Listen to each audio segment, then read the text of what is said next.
Ajá. Y también estaba con ganas de escuchar sobre el siguiente personaje, porque también se trata de alguien de quien no conocí mucho anteriormente, de quien no escuché mucho anteriormente.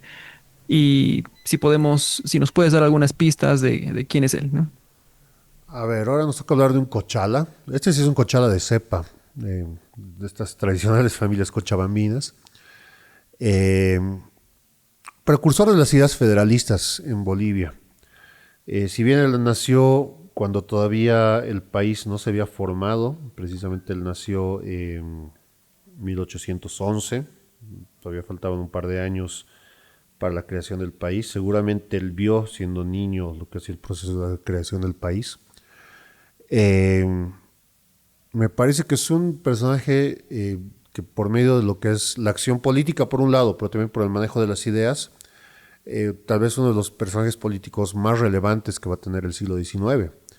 Hablando de una época donde Cochabamba empieza a surgir no solamente con esta idea de el granero de Bolivia, o sea, un espacio de mantenimiento económico que va a tener el país, sino también como una cuna de ideas, ¿no? Algo que lamentablemente se ha perdido mucho en Cochabamba, pero que por lo menos hasta la década del 80, Cochabamba te daba no solamente grandes políticos, sino también grandes intelectuales que decían participar en la política. No, no sé si este señor es el primero, tendríamos que hacer una revisión más exhaustiva de algunos aportes, me parece que no, pero tal vez es uno de los que va a tener una relevancia nacional muy fuerte. ¿No?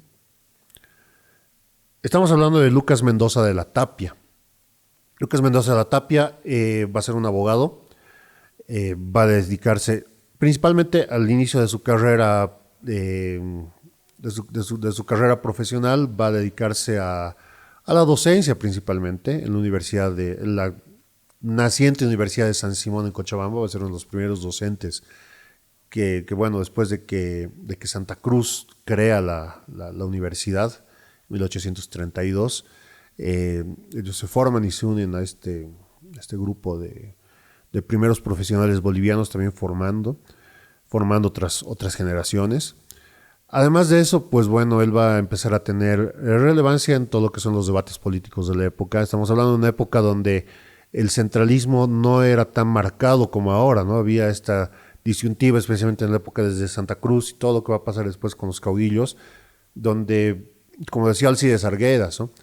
La sede de gobierno estaba, donde pisaba la pata del caballo del presidente, básicamente, ¿no? Que teníamos presidentes que gobernaban medio año en Sucre, medio año en La Paz, medio año en Cochabamba, dependiendo de la situación o de las circunstancias que se tenían. Y obviamente, este personaje, Lucas Mendoza de la Tapia, es un personaje que va a empezar a participar dentro de lo que son primero los debates políticos de su época, ¿no? Y dándose cuenta de la relevancia que va a empezar a tener Cochabamba dentro de lo que va a ser este periodo. Ya desde el siglo XIX, o sea, desde antes de que estalle la guerra de la guerra federal de 1899, las pugnas entre La Paz y Chuquisaca van a ser constantes, ¿no? Entonces vamos a tener por un lado presidentes como Linares, fuerte en el sur, con mucha presencia en el sur y casi completamente olvidado en el norte, como presidentes como Belsu Bolivian, que van a tener más bien una relevancia muy grande en el norte, en La Paz principalmente, en las zonas cercanas a La Paz, pero que van a ser completamente despreciados en el sur, ¿no? Y ahí es donde van a empezar a surgir estos políticos que van a empezar a darle el peso a Cochabamba, ¿no? Darle la propuesta de que Cochabamba sea parte de el debate político. Eh, Vamos a tener casos como, bueno, van a ser los famosos golpes de tanto José María Chá como de Mariano Melgarejo, ambos cochabambinos, que ya llegan al extremo, en el caso de Melgarejo, de querer gobernar desde su pueblo, desde Tarata, ¿no? Así que bueno, es ahí donde van a empezar a surgir líderes como Lucas Mendoza de la Tapia, completamente rivales, enemigos de la dictadura de Melgarejo. Y posiblemente es uno de los que da el paso inicial para enfrentarse, ¿no? Muchas veces estas élites políticas deciden eh, unirse, aliarse en contra de lo que va a ser el gobierno tiránico, autoritario de Melgarejo, siendo en este caso Lucas Mendoza de la Tapia exiliado, Él se salvó precisamente de las matanzas que ha sido, por ejemplo, la famosísima batalla de la Cantería de, de, de 1867, donde, bueno, es asesinado, por ejemplo, el poeta Néstor Galindo, un joven político muy relevante cochabambino en ese entonces. Pero bueno, ¿no? Él se permaneció en el exilio hasta que, bueno, pues desde el exilio él fue uno de los que impulsores a la caída de Melgarejo, ¿no? Y obviamente participando dentro de lo que va a ser especialmente la convención que organiza el siguiente presidente, ¿no? Cuando Melgarejo es derrocado, sube al poder Agustín Morales. Y Agustín Morales decide hacer algo, llama a una asamblea constituyente para, uno, reformar la constitución, sacar la constitución Melgarejo, y realmente rearmar y reorganizar un poco la institucionalidad del país, ¿no? La institucionalidad del país estaba completamente dañada después de los 6 años del melgarejismo. Y es ahí donde precisamente aparecen algunos de los personajes más importantes de su época. Los representantes cochabambinos eran de lujo, ¿no? Entre ellos estaba precisamente él, como representante de la ciudad de Cochabamba, juntamente con otros personajes con los que él se hacía apoyar, ¿no? Gente como Nathaniel Aguirre, gente como Martín Lanza padre, por si acaso. Se me fue el nombre del otro. Bueno, se me fue el nombre de uno más. Pero que eran el mismo Villazón, futuro presidente Villazón, que también va a empezar su carrera política precisamente en esos momentos.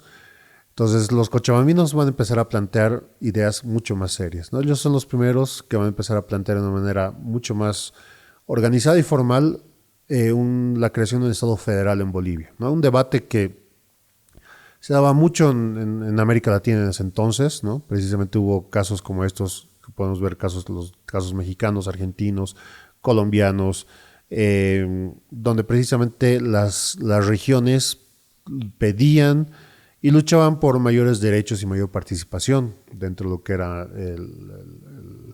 los aportes tanto económicos como políticos, ¿no?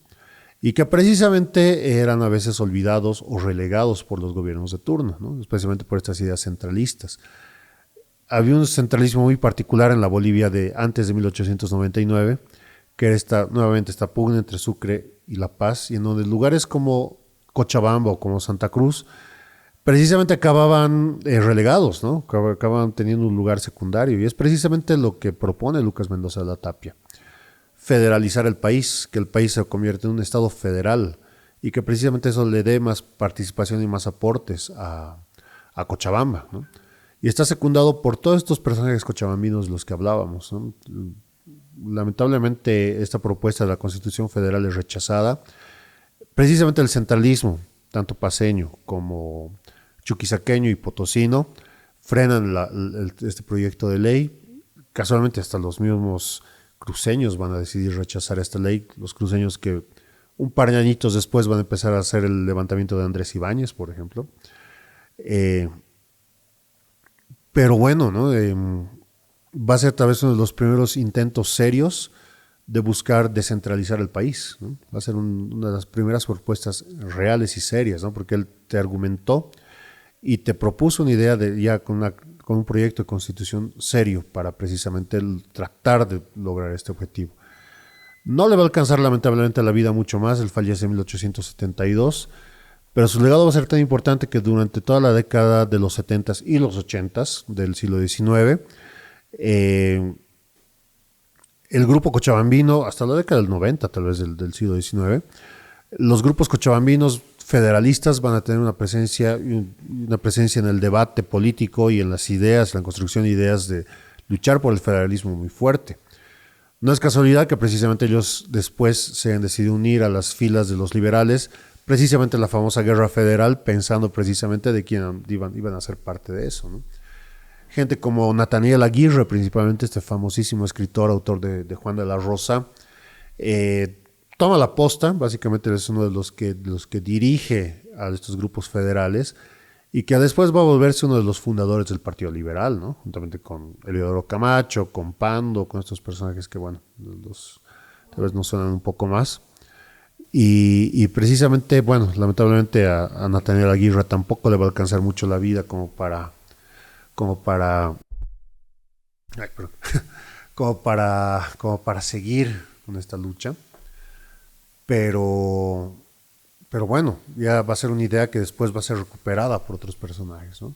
Y después va a ser tomada tanto por paseños, cruceños, qué sé yo, ¿no? Un grupo de personas que van a mantener estas ideas.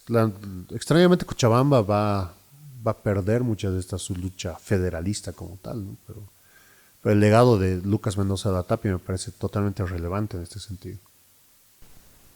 Mira que muchos no hubieran pensado que Cochabamba tenía una tradición federalista, ¿no? Totalmente. Mucho más arraigada y más fuerte que Santa Cruz en su momento, de hecho. Exacto. ¿Hay algún tipo de reconocimiento oficial por parte del Estado al legado de... Em, Sinceramente no conozco ninguno, la verdad. De lo que he encontrado no hay ningún reconocimiento oficial. Incluso la famosa ley de autonomías no te lo menciona a Lucas Mendoza de la Tapia. Como sí te lo menciona, por ejemplo, Andrés Ibáñez, que posiblemente ha sido mejor recuperada su figura que la de Lucas Mendoza de la Tapia. Me parece que al ser una figura regional, local, muchas veces depende también del mismo departamento, de la misma región, tratar de recuperar este personaje.